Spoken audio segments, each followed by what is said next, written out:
Good morning, everyone. I had so much fun being your tour guide last week and showing you 4 of the most charming small towns in the Eastern Sierra that I thought we'd do something similar this week. However, this week it's going to be a little bit different because I'm going to focus on stops that are nature-based, like creeks and lakes, and all of them are easily accessible by vehicle. I do have a lot of people on the channel tell me that they can no longer hike, they can't get to some of the places that I go to on foot. So these places are accessible by anyone. If you missed last week's video, go ahead and check it out. I'll link it below. Something that we're dealing with today that's a little bit different than last week is we do have some smoke in the area. You might remember there was some monsoonal moisture coming through the area in that video, and that caused lightning, which unfortunately caused some wildfires. The fires here in the immediate area were put out 100% contained. However, there is a fire on the west side that is 0% contained, and that is causing some smoke here in this area. So we have that to deal with, but it's still beautiful. It's still going to be an awesome day. I've had my AG1, had my coffee. I'm rearing to go, and yeah, let's do it.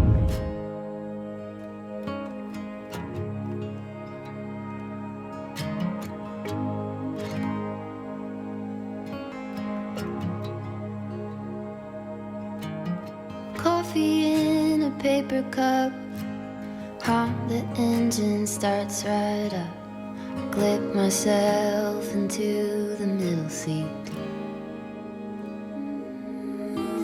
Daddy liked talk radio. On gravel he would drive real slow.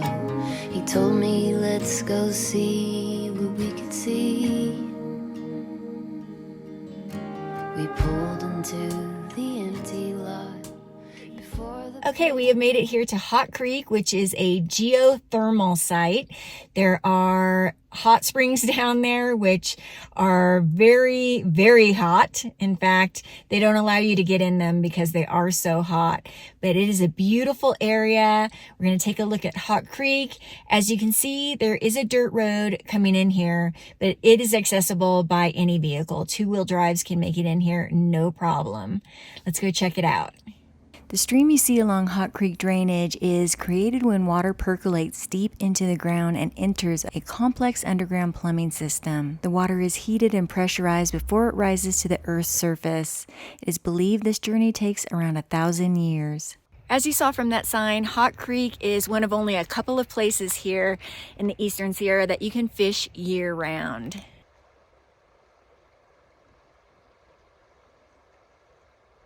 From what I understand, there was a time that you could soak in the pools down there, but I think they are so scalding hot now that it is dangerous. They don't allow any more soaking. As you can see, there is a trail that leads down to the creek.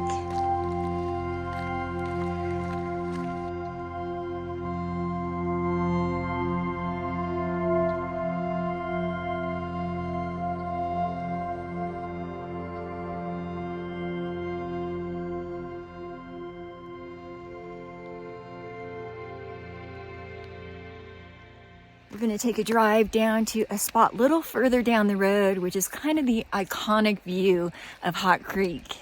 Whew, walking uphill here. It's a little chilly this morning. My car showed it was 50 degrees. It's not freezing, obviously, but it's chillier than it's been. As you can see, there's a paved parking lot here. Pretty large parking lot, and there are pit toilets. For those of you that might be interested in soaking in some hot springs, there are plenty around here that you can soak in.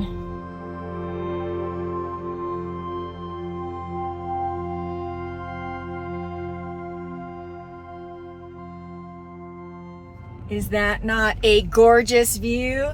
There is a ton of free camping out here too, and in fact, there are people camping right there where I got that shot. I didn't get up as high as I would have liked to because there was somebody camping there. So they have a prime spot. So I took you to Mammoth Lakes last week, and for reference, we are probably less than 5 miles south of the Mammoth Lakes exit. And we are almost directly across from the Convict Lake turnoff, which I also took you to last week. And that is only 2 miles off of Highway 395. We're probably only about we're a little more than 2 miles. We're probably about 3.5 to 4 miles in, coming over here to the Hot Creek geological area. Since we're so close to Convict Lake, we're gonna go drive by there again today. Why not? Fun fact, I have tried fly fishing once, and that was several years ago, and it was here at Hot Creek. It was on a very windy day. Probably would have never caught a fish just because of the wind, but it was a fun experience anyway. I hope to try again soon. And right in front of us is Convict Lake. You can see the little bowl it's in. So we will head over there, just take a quick look at it this morning because it's so beautiful. I'm grateful that the smoke doesn't seem to be too bad today. There is a haze for sure, but it's been much worse over the last couple of days. I've been holding off filming this video because it's been really bad. There is a deer right there. Zoom in.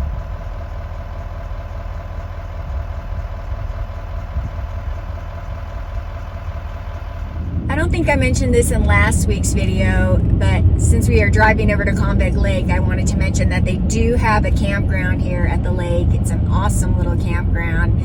It's a little tight for large rigs, but there are some sites you can definitely get large rigs into. It's absolutely gorgeous. You can walk right to the lake, and deer often come through the campground. I've only stayed there I think once or twice, but it's worth the stay if you can get in there. It's definitely hard to get in there.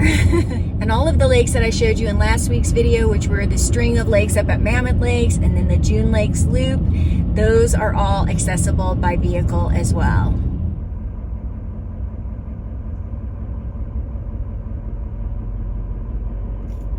I made sure I got out a little earlier this morning, and that has paid off so far because last week I couldn't park here, and there's plenty of parking right now. It's about 7 o'clock in the morning.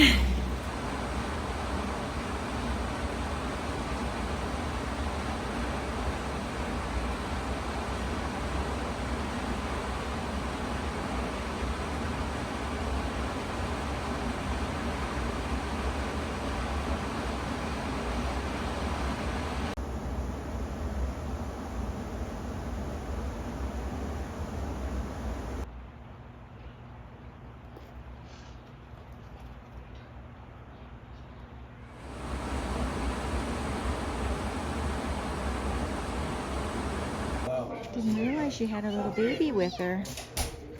Hi, Mama. Hi, baby. Hi, little baby. Such a beautiful lake, and it is awesome that it is so easily accessible, but it also makes it busy. If you don't know, there is a 3-mile trail that circumnavigates the lake.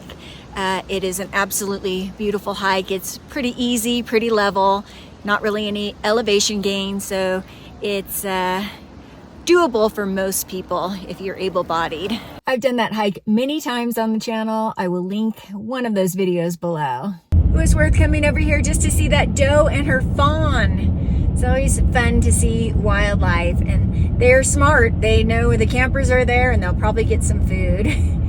Right now we're gonna head to an area called Rock Creek. There's a lake up there, and it's very beautiful. There's also a resort with a store and a restaurant, and also a very awesome hiking trail is accessible from that area. I'll talk a little bit more about that when we get there. Did you know that AG1 now has 4 awesome flavors? There is the original with hints of pineapple and vanilla, the berry, the tropical, and also my favorite, the citrus.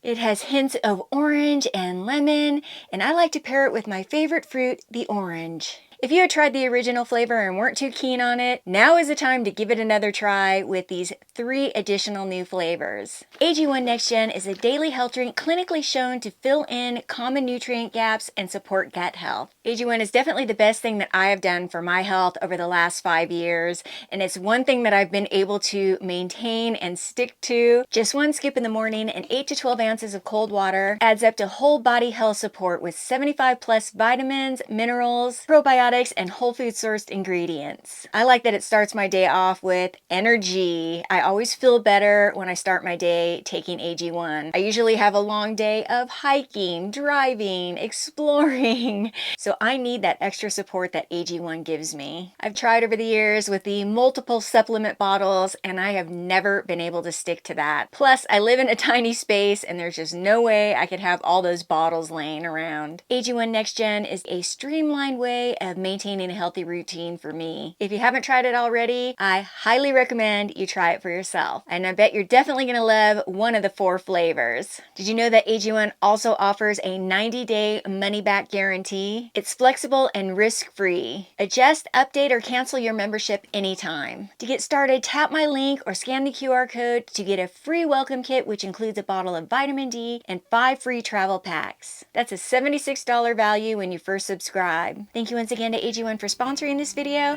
Now back to the show.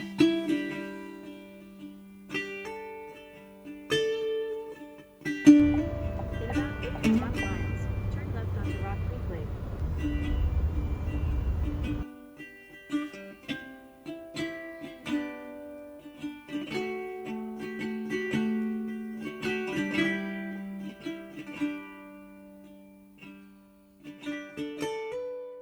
We gain a bit of elevation on this road up to Rock Creek. It ends at about 10,000 feet at the Mosquito Creek trailhead, which takes you into Little Lakes Valley. And if you've been a follower of the channel for a while, you know that I have done backpacking trips and hiked in that valley.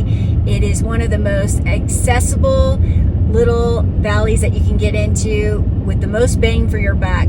So if you are a hiker, I highly recommend hiking into Little Lakes Valley. It is so stunning. It's relatively easy, but you are going to be starting at about 10,000 feet, so keep that in mind. Also, this is a fantastic area for viewing fall colors. There are aspens lining the road all the way up and down. I've gotten some amazing shots of the fall color from this road.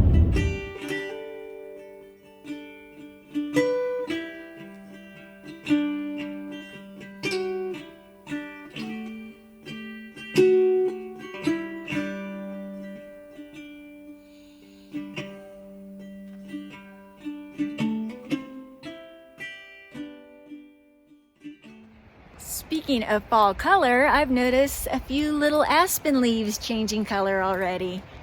This place will be going off eventually.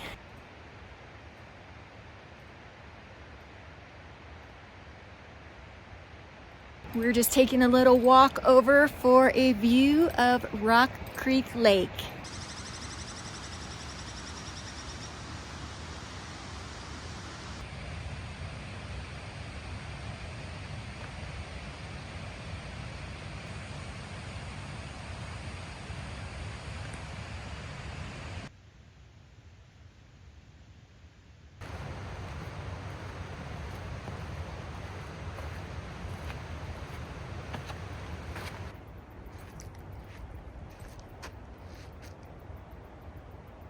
This is a very well-known fishing area. As you probably saw some fish jumping in those shots.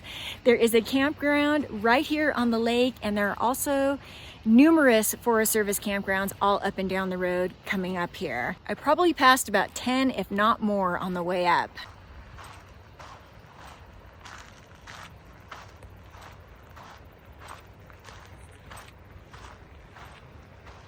That's the campground right straight in front of me. Pretty sweet spot.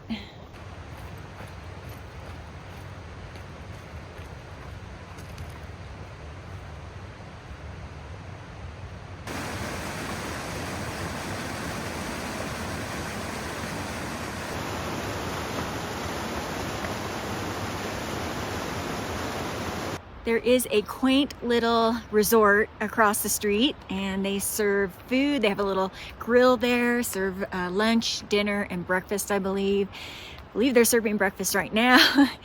I would stop there, but I want to keep on moving.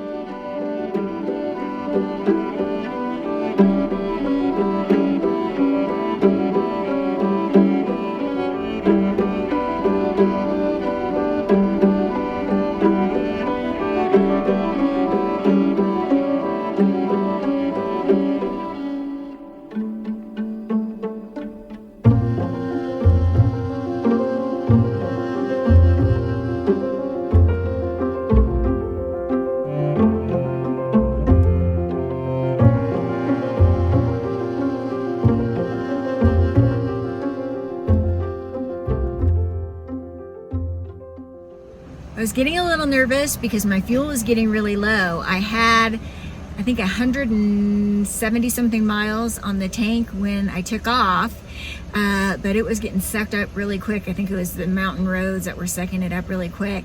Luckily, I coasted down here to Bishop, and I got here to the casino where the gas is a little bit cheaper. I made it.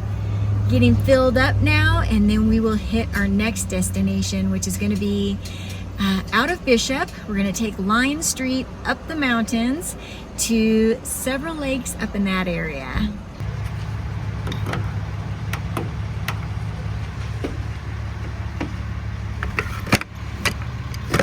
In general, I do not let my fuel get too low in my new truck. I've never let it get that low.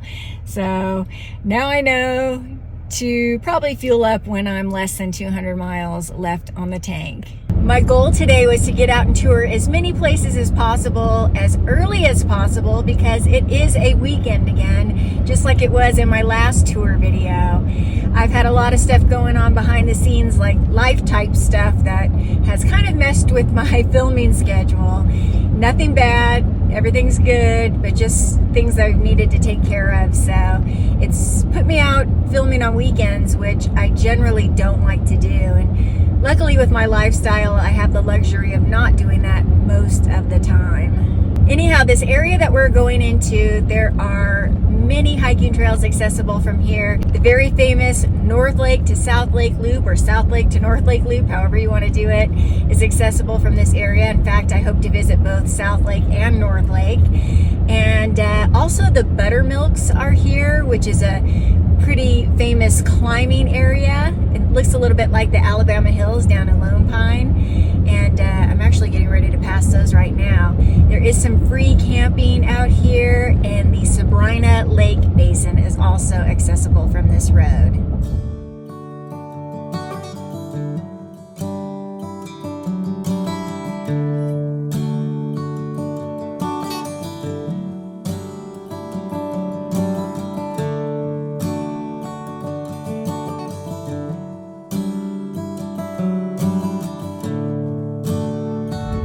We're currently traveling up California 168, and you can access this directly off of Highway 395. And one thing that I think is very cool about the Eastern Sierra is the Owens Valley sits in a desert. It's basically a desert. So it's very dry down there. You have sagebrush, very desert-like, sandy. You drive up any of these roads, these spur roads, up into the mountains, and in just minutes you are in the craggy peaks, beautiful mountains, rugged mountains. I think that is just so neat and unique about this area. Just awesome.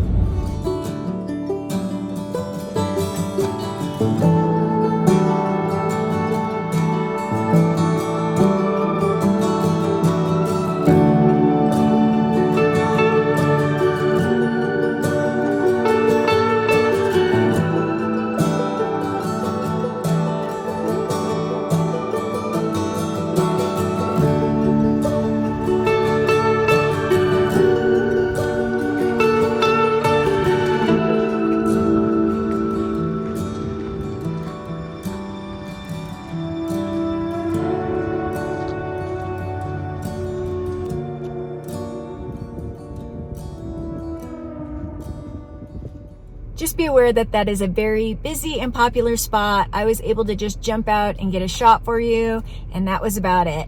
I wouldn't have wanted to stay there right now. It's a little too busy for me. Let's go check out North Lake and see if we get any luckier.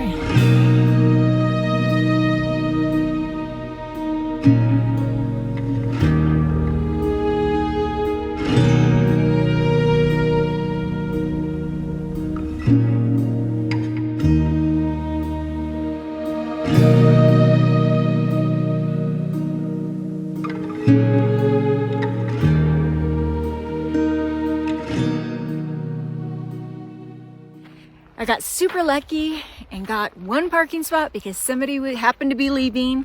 The parking lot is full. The road coming in and out of here is pretty full. And yeah, we get to see the lake. I'm really happy about that. This is another area that just goes off when the fall colors are going off, and that's coming up. So make notes of these places, because these are the places that you're gonna wanna come check out if you're gonna come up here to go leaf peeping.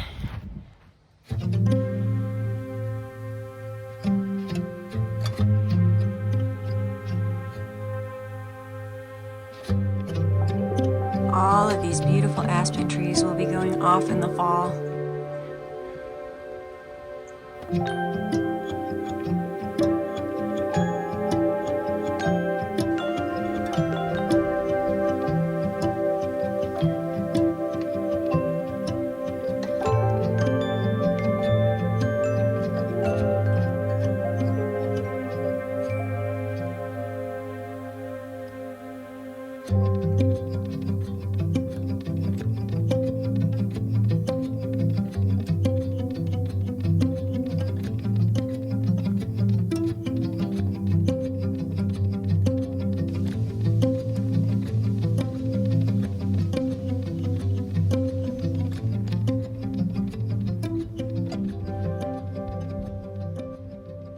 Mac Computers had a screensaver from this area, which kind of put it on the map. That was several years ago, and it was during the fall when all the fall colors were going off. You've probably seen that and not realized it's right here at North Lake.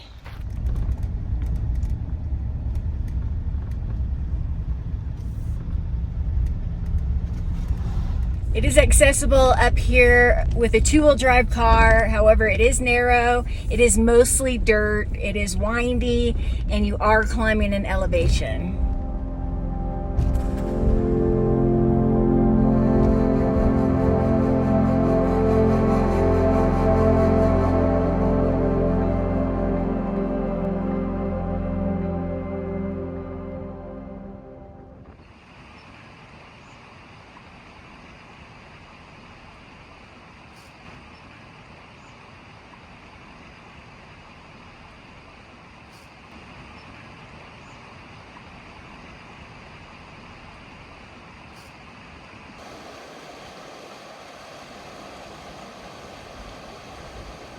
All right, now we're gonna see if we can get over to South Lake. I know we can get there, but whether we can get parking or not is another question. It is a holiday weekend. I don't know if I mentioned that earlier.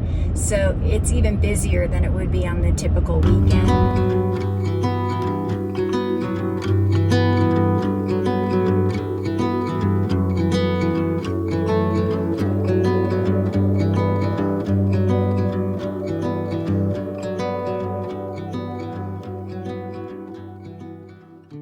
Well, folks, no luck getting a parking space at South Lake, and that is a lake that you have to park and walk over to in order to get a good view of it. It's getting later in the day, and as it's getting later, more and more people are out, and I'm a little bit too late for that lake on a holiday weekend. One of my recommendations would be do not visit this area on a holiday weekend. It is a playground for the big metropolis of Los Angeles, also Orange County, and the San Francisco Bay Area. You can see why it's so popular, though. It is absolutely stunning, beautiful, scenic. I absolutely love it here. I always dreamed about having this be my home, and now it is my home base, which I feel very, very fortunate and blessed for. A couple tips for visiting this area. One, I just gave you. Try to avoid weekends, holiday weekends if you can. Regular weekends are not so bad, and if you can come either in the spring or in the fall, you're going to have less crowds. Definitely do not speed if you are traveling on Highway 395. The CHP are out and they will get you. Definitely keep it at, probably 70 at the highest speed. The speed limit is 65. And yeah, try to stay within the speed limit. Also make sure you maintain the speed limit of the very small towns that you drive through. It drops down to 30 and even 25 in some spots. So make sure you slow down through the small towns. To visit any of these areas, there is ample lodging in the small towns that I shared with you in last week's video. There are campgrounds everywhere. Just driving up this mountain, there are campgrounds to the left, to the right, all over. So there is ample lodging. And if you're more adventurous and want to get into the backcountry, there are tons of backcountry trails. There is tons of wilderness out there to get into, and it is epic. I can tell you that. There's something for everyone out here, whether you backpack, hike, fish, climb, ski during the winter. If you just want to get out on a kayak, on a stand-up paddleboard, I'm sure I'm missing some things, boating. There is everything for the outdoor enthusiast out here. I hope you have enjoyed these last couple videos touring this area. I am here for less than a week. I will be getting out on my next expedition. I'll be packing up this truck again, which I'm excited about. I'm excited to get back out camping. I have some backpacking adventures already planned, so super, super excited for that. I will be backpacking in this area as well in the fall.